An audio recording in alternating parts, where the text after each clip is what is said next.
ദൈവസന്നിധിയിൽ ആയിരിക്കുവാൻ ഞാൻ ആഗ്രഹിക്കുന്നു. കഴിഞ്ഞ ചില ദിവസങ്ങളായിട്ട് എന്നെ അപകടപ്പെടുത്തി എന്നെ കിടരോഗിയാക്കുവാൻ, അതായത് കട്ടിലോട്ടാക്കുവാനായിട്ട് ചില മാസങ്ങൾ കൊണ്ട്, അത് ഇപ്പോൾ അടുത്തടുത്ത് വരുമ്പോഴത്തേക്ക് ഇപ്പൊ കഴിഞ്ഞ ആഴ്ചയാണെങ്കിൽ എൻ്റെ കാലിൽ കൂടെ ഒരു വലിയ കല്ല് വന്ന് അടിക്കുവാനിടയായി. ഞാൻ വിചാരിച്ചു പൊട്ടിയത് തന്നെ എന്ന് വിചാരിച്ചു. ദൈവം അവിടെയും കാത്ത് പരിപാലിച്ചു. ഇന്ന് പള്ളിയിലേക്ക് ഇറങ്ങി വരുന്ന സമയത്ത് പ്രതീക്ഷിക്കാത്ത രീതിയിൽ പെട്ടെന്ന് എൻ്റെ ഒരു കാലങ്ങ് സ്ലിപ്പാവുകയും ഒരു കാല് മടങ്ങി എന്ന് പറഞ്ഞാൽ ഇങ്ങനെ അങ്ങ് മടങ്ങി ഒടിയുമെന്നുള്ള രീതിയിൽ മടങ്ങിപ്പോയി. മുട്ട് ചെന്നിടിച്ചു. ആ മുട്ടാണെങ്കിൽ 2 മാസം കൊണ്ട് എനിക്ക് മടക്കാനും നോക്കാനൊന്നും പറ്റാതെ ഞാൻ സ്റ്റെപ്പ് കയറുന്ന ഇറങ്ങുന്നതൊക്കെ ഒത്തിരി ബുദ്ധിമുട്ടിയാണ്. ഇറങ്ങുമ്പോൾ ഇവിടെ വളരെ ബുദ്ധിമുട്ടിയാണ് ഞാൻ ഇറങ്ങുന്നത്. വീട്ടിലാണെങ്കിൽ ചാടിയാണ് ഇറങ്ങുന്നത്. കാരണം എനിക്ക് മുട്ട് മടക്കാൻ പറ്റില്ല. മുട്ട് മടക്കുമ്പോഴെല്ലാം അതിൻ്റെ അകം കുത്തി വേദനിക്കുകയും അതിൻ്റെ അകത്ത് എന്തോ ഇരുന്ന് അനങ്ങുന്ന പോലെ ഇരിക്കും. പണ്ട് എനിക്ക് എപ്പോഴും കാല് ഡിസ്ലൊക്കേഷൻ വരുമായിരുന്നു. പക്ഷെ ചില നാളുകളുണ്ട് അങ്ങനെ പ്രശ്നമില്ല. പക്ഷെ ഇപ്പോൾ 2 മാസം കൊണ്ട് പല രീതിയിൽ വേറെയും പല പ്രശ്നങ്ങളായിട്ടെല്ലാം അപകടപ്പെടുത്തി. അതായത് ഒരു 6 മാസം കട്ടിൽ നിന്ന് എണീക്കാത്ത രീതിയിലുള്ള പിശാചിന്റെ പ്രവൃത്തികൾ പല രീതിയിലും നടന്നുകൊണ്ടിരിക്കുന്നു. പക്ഷേ ദൈവം ഇതുവരെ ഒരു അനർത്ഥമോ ഒരു ദിവസം പോലും കട്ടിലിലോ കിടക്കാനോ ഒന്നും ഇടവരുത്താതെ ദൈവം അതിഭദ്രം. ഇന്നത്തെ വീഴ്ചയാണെങ്കിൽ തല കറക്റ്റായിട്ട് ചെന്ന് ആ ഇന്റർലോക്കിൽ അടിക്കുകയും അപ്പോഴും തന്നെ സഡനായിട്ട് ഇവിടുന്ന് വണ്ടി ഇന്നത്തെ ആരാധന അലങ്കോലം ആവുമായിരുന്നു. ചീറിപ്പാനി പോവും. അത്ര ആ അവസ്ഥയിലാണ് ഞാൻ വീണത്. ഞാൻ വിചാരിച്ചു തല അട്ടിക്കുമെന്ന് തന്നെ വിചാരിച്ചു ആ വീഴ്ച വീഴണേ. പക്ഷെ ദൈവം ഞാൻ വീണെങ്കിലും സത്യം പറഞ്ഞ എനിക്ക് ഈ നിമിഷം വരെ ഒരു വേദനയില്ല. ഈ നിമിഷം വരെ എനിക്ക് കാലിനോ ഇടുപ്പ് ചെന്ന് നല്ല ഇടിച്ചു. പക്ഷെ ഇടിച്ചതായിട്ട് എനിക്ക് ഇപ്പോഴും ഒരു ഫീലില്ല. തല അടിക്കാതെ ദൈവം കരങ്ങളിൽ കാത്തതുപോലെ ഇതിന് താഴോട്ട് അടിച്ചില്ല. ദൈവം കാത്തതുപോലെ. പക്ഷെ എനിക്ക് എണീക്കാൻ പറ്റില്ല. പെട്ടെന്ന് അവിടെ നിന്നൊരു ബ്രദറാണ് കൈ തന്ന് എഴുന്നേൽപ്പിച്ചത്. ഞാൻ വെച്ച് കാല് ഒടിഞ്ഞു എന്ന് തന്നെ വിചാരിച്ചു. അത് കാരണം ഇതുപോലെ എൻ്റെ അമ്മയുടെ കാല് ഇതുപോലെ മടങ്ങിയിട്ട് എൻ്റെ അമ്മയുടെ കാല് ഒടിഞ്ഞതാണ്. പിന്നെ അമ്മ 6 മാസം കട്ടിലിൽ നിന്ന് എഴുന്നേറ്റിട്ടില്ല. വളരെ പിന്നെ പ്രശ്നത്തിലാണ്. പിന്നെ അമ്മയുടെ മരണം വരെ അമ്മ മണ്ടിയാണ് നടന്നിട്ടുള്ളത്. അമ്മയ്ക്ക് വളരെ ബുദ്ധിമുട്ടുള്ളത്. പക്ഷെ ദൈവം ഒരു പോറൽ പോലും വരുത്താതെ ദൈവം എന്നെ കൺമണി പോലെയാണ് ഇന്ന് കാത്തു സൂക്ഷിച്ച. ഇന്നത്തെ വീഴ്ച എന്ന് പറഞ്ഞാൽ ഞാൻ വിചാരിച്ച എൻ്റെ കാൽ ഒടിഞ്ഞു, തല ചെന്ന് അടിച്ചു നേരെ ഞാൻ വിചാരിച്ചു. ആ ഇന്റർലോക്കിൽ തല അടിച്ചു കഴിഞ്ഞാൽ തല പൊട്ടിയിരിക്കും, നല്ലതായിട്ട് പൊട്ടും. അപ്പോഴെന്നെ പെട്ടെന്ന് തൂക്കിയെടുത്തോണ്ട് പോകണം. പക്ഷെ ദൈവം എന്നെ ഒരു അല്പം പോലും ഒരു ബുദ്ധിമുട്ട്, ആ കാല് മടങ്ങിയതിന്റെ വേദന പോലും. സാധാരണ ആ കാല് മടങ്ങിയതിന്റെ അവിടെ അതനുസരിച്ചാണെങ്കിൽ പൊട്ടിയിരിക്കും, അവിടെ വേദന സഹിക്കാനും പറ്റില്ല. അഥവാ പൊട്ടിയില്ലെങ്കിൽ വേദന സഹിക്കും. പക്ഷെ ഈ നിമിഷം വരെ ഒരു വേദനയോ ഒന്നുമില്ലാതെ ദൈവം കൺമണി പോലെ കാത്തു സൂക്ഷിച്ചു. അതുകൊണ്ട് നിങ്ങളെല്ലാവരും പ്രത്യേകിച്ച് നിങ്ങളുടെ വ്യക്തിപരമായിട്ടുള്ള പ്രാർത്ഥനയിൽ ഓർക്കണം. അപകടങ്ങളും അനർത്ഥങ്ങളും ഒന്നും വരാതെ കാക്കാനായിട്ട്.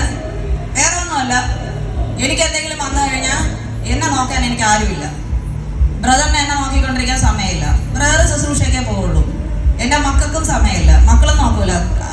ശുശ്രൂഷയ്ക്കായിരിക്കും. മറ്റുള്ള വ്യക്തികൾ നോക്കുന്ന അത്രയ്ക്ക് തന്നെ ആയിരിക്കും. ഒരാളെ വെച്ച് നോക്കുന്നതെന്ന് പറഞ്ഞാൽ അവർ ബ്രദറിന്റെ മുമ്പേ അല്ലെങ്കിൽ മക്കളുടെ മുമ്പേ മാത്രം ഷോ അടിക്കും, അല്ലാതെ നേരെ നോക്കൂല എന്നുള്ളത് നമുക്ക് നല്ലപോലെ അറിയാം. അതുകൊണ്ട് നിങ്ങളുടെ എല്ലാവരുടെയും പ്രാർത്ഥന വേണം. കാരണം ഞാൻ പറയാൻ കാര്യം എന്ന് പറഞ്ഞാൽ ചില നാള് ഒരു 2-3 മാസം കൊണ്ട് ഞാനിങ്ങനെ പല പ്രശ്നങ്ങൾ ഇങ്ങനെ അനുഭവിച്ചുകൊണ്ടിരിക്കുകയാണ്. അതുകൊണ്ടാണ് നിങ്ങളുടെ എല്ലാവരുടെയും പ്രാർത്ഥന വ്യക്തിപരമായിട്ട് നിങ്ങൾ പ്രാർത്ഥിക്കുമ്പോഴെല്ലാം ആൻറ്റി ഓർത്ത് പ്രാർത്ഥിക്കണം. ആൻറ്റിയുടെ മേൽ ദൈവം വലിയ പ്രവചനങ്ങളുണ്ട്. അതുകൊണ്ടാണ് ദൈവം ശുശ്രൂഷയിൽ ഇപ്പം പിശാച് പല രീതിയിലും നിർത്താതെ ആക്കിക്കൊണ്ട് പോകുന്നത്. എന്നാലും ശുശ്രൂഷ തന്നിട്ടില്ലെങ്കിലും ദൈവം തന്നിരിക്കുന്ന ഒരു ശുശ്രൂഷയാണ് ക്രിസ്ത്യൻസിൽ ദൈവം തന്നേക്കുന്നത്. അത് കൃത്യമായിട്ട് ചെയ്യാൻ കഴിയുന്നിടത്തോളം ചെയ്യണമെന്നും തുടർന്ന് ദൈവം തന്നിട്ടുള്ള വാഗ്ദത്തങ്ങളെല്ലാം നിറവേറുവാനും. അത് മാത്രമല്ല എനിക്ക് പറയേണ്ടത്, രഹബോത്തിന്റെ വർഷം എന്നുള്ളതുപോലെ രഹബോത്തിന്റെ വർഷം തന്നെയാണ് എൻ്റെ ജീവിതത്തിലും. എനിക്ക് 2010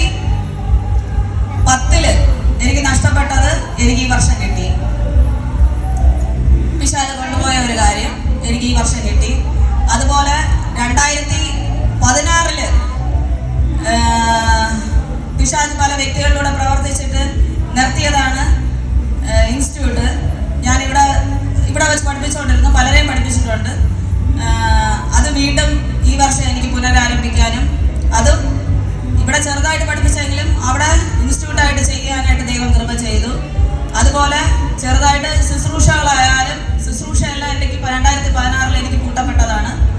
അതും ചെയ്യുവാനുള്ള ഭാഗ്യം ചെറുതായിട്ടാണെങ്കിലും അനേകം പേർക്ക് വേണ്ടി പ്രാർത്ഥിക്കാനും, അനേകം പേര് വിശ്വാസത്തോടെ വിളിച്ച് പ്രാർത്ഥിക്കുകയും അവരുടെ ജീവിതത്തിലെല്ലാം ദൈവം വിടുതൽ കൊടുക്കുന്നതും, അവരുടെ ഒത്തിരി നാളുകൊണ്ട് അവർ പ്രാർത്ഥിച്ചിട്ട് നടക്കാത്തതായ പല വിഷയങ്ങൾക്കും മറുപടി ദൈവം കൊടുക്കുന്നതും ഒക്കെ അനുഭവിക്കുവാനുള്ള ഭാഗ്യം ഈ വർഷം കിട്ടി. ശുശ്രൂഷ ചർച്ചിലില്ലെങ്കിലും ദൈവം എന്നെ കൊണ്ട് ചെയ്യിക്കുന്നുണ്ട്. ദൈവം നൽകിയിരിക്കുന്നത് അതിനേക്കാൾ ശക്തമായിട്ട് ശുശ്രൂഷയിൽ ഞങ്ങൾ നിൽക്കുവാനായിട്ട്, ഞങ്ങൾ കുടുംബമായിട്ട് തന്നെ എല്ലാ ശുശ്രൂഷയിലും ഒരുമിച്ച് നിൽക്കുന്നതിന് വേണ്ടി നിങ്ങളെല്ലാവരുടെയും പ്രാർത്ഥന ഞാൻ ആവശ്യപ്പെടുന്നു. നിങ്ങളെല്ലാവരും പ്രാർത്ഥിക്കുമെന്ന് ഞാൻ വിശ്വസിക്കുന്നു. നിങ്ങളുടെ വ്യക്തിപരമായ പ്രാർത്ഥനകളിലെല്ലാം നിങ്ങൾ ഓർക്കുമ്പോഴൊക്കെ ആൻറ്റിക്ക് വേണ്ടി പ്രാർത്ഥിക്കുക, ആൻറ്റിയുടെ ശുശ്രൂഷയ്ക്ക് വേണ്ടി പ്രാർത്ഥിക്കുക. ആൻറ്റിയെ തുടർന്ന് ഞങ്ങൾ ഒരുമിച്ച് ശുശ്രൂഷയിൽ നിൽക്കുന്നതിന് ആൻറ്റിയുടെ ആഗ്രഹം അത് മാത്രമേ ഉള്ളൂ. ഞങ്ങൾ ഒരുമിച്ച് മരണം വരെയും ശുശ്രൂഷയ്ക്ക് നിൽക്കണമെന്നുള്ളത്. അതുപോലെ ശുശ്രൂഷയിൽ അവസാനം വരെ നിൽക്കുവാനായിട്ട് ഭാഗ്യം ലഭിക്കുവാൻ നിങ്ങളെല്ലാവരും പ്രാർത്ഥിക്കണം. ഈ ഡ്രസ്സ് കഴിഞ്ഞ ആഴ്ച ഇവിടെയുള്ള ഒരു ആൻറ്റിക്ക് എത്രയോ വർഷം കൊണ്ട് വിൽക്കാതിരുന്ന ഒരു വസ്തു ഇവിടെ വന്ന് പ്രാർത്ഥിച്ചു, വിൽക്കുവാനായിട്ട് സാധിച്ച സമയത്ത് ആ പുള്ളിക്കാരി വിൽക്കുന്നതിന് മുന്നേ ദൈവസന്നിധി പറഞ്ഞു, ഞാൻ എൻ്റെ വസ്തു വിൽക്കപ്പെടുകയാണെങ്കിൽ ബ്രദറിന് ഒരു ഡ്രസ്സ് എടുത്ത് കൊടുക്കുന്നു. അപ്പം എന്നിട്ട് അവരിരുന്ന് പ്രാർത്ഥിച്ച സമയത്ത് ദൈവാത്മാവ് അവരോട് പറഞ്ഞു എന്ന്, ബ്രദറിന് മാത്രമല്ല ബ്രദറിന്റെ ഭാര്യയ്ക്കും മക്കൾക്കും എടുത്തു കൊടുക്കണം. അത് നിന്റെ ഇഷ്ടത്തിനല്ല, അവരെ കൊണ്ടുപോയി അവർക്ക് ഏത് കടയിൽ പോകണോ ആ കടയിൽ കൊണ്ടുപോയി അവരെ ഇഷ്ടത്തിന് മേടിച്ചു കൊടുക്കണമെന്ന് പറഞ്ഞു. അങ്ങനെ ഓരോരുത്തരുടെ ഇഷ്ടത്തിനാണ് അവർ വാങ്ങിച്ചത്. ഇന്ന് ഞങ്ങൾ ഇട്ടിരിക്കുന്ന 4 പേര് ഇട്ടിരിക്കുന്ന ഡ്രസ്സ് ആ ആൻറ്റി മേടിച്ചു തന്നെയാണ്. അതിന് ദൈവത്തിന് നന്ദി പറയുന്നു. ദൈവസന്നിധിയിൽ എൻ്റെ സാക്ഷ്യം പറഞ്ഞുകൊണ്ട് ഞാൻ നിർത്തുന്നു. എല്ലാവരോടും ഒരിക്കൽ കൂടെ എനിക്ക് വേണ്ടി പ്രാർത്ഥിക്കണമെന്ന് ഞാൻ ആവശ്യപ്പെടുന്നു. ആ വാഗ്ദത്തം അനുസരിച്ച് ഇപ്പോൾ കുറച്ച് കാര്യങ്ങൾ ദൈവം എനിക്ക് നൽകിയിട്ടുണ്ട്. തുടർന്നും നിങ്ങളുടെ എല്ലാവരുടെയും പ്രാർത്ഥന വേണം. ആ വാഗ്ദത്തങ്ങളെല്ലാം ഈ വർഷം തന്നെ പ്രാപിക്കുവാനും, പഴയതിനേക്കാൾ ശക്തമായിട്ട്, പണ്ട് ഇവിടെ ഉള്ള വിശ്വാസികൾക്ക് അറിയാം, ആൻറ്റിയും അങ്കിളും ഒക്കെ ഒരുമിച്ച് ശുശ്രൂഷയിലായിരുന്നു.